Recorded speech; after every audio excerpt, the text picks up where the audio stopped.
সুন্দরবনে ট্রান্সফার হয়ে যেতাম। কিন্তু ও তো... শুনুন, আরো শুনুন, আমার মেয়েটা যে ইংলিশ মিডিয়াম স্কুলে পড়ছে না, সেটা আলী ভাইয়ের জন্য। ওনার মতো উপকারী মানুষ আমি জীবনে কখনো দেখিনি। আপনি ওনাকে গুন্ডা বলছেন? কিন্তু স্যার আমাদের বাড়িতে ঢুকে থামুন তো। আপনাদের ভাগ্য ভালো যে উনি আপনাদের বাড়িতে থাকতে চেয়েছেন। উনি যদি আমাদের বাড়িতে থাকতেন না, তাহলে আমি আমার বাড়ির বেডরুম নয়, ঠাকুর ঘরটা ছেড়ে দিতাম।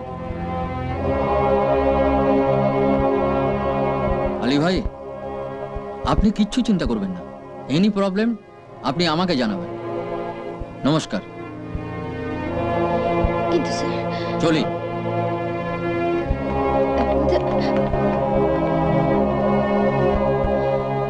হয়ে গেছে। আমি একটু ঝাল বেশি খাই, কাঁচা লঙ্কা দিয়ে খাবারটা একটু ঝাল ঝাল করবেন। হুম।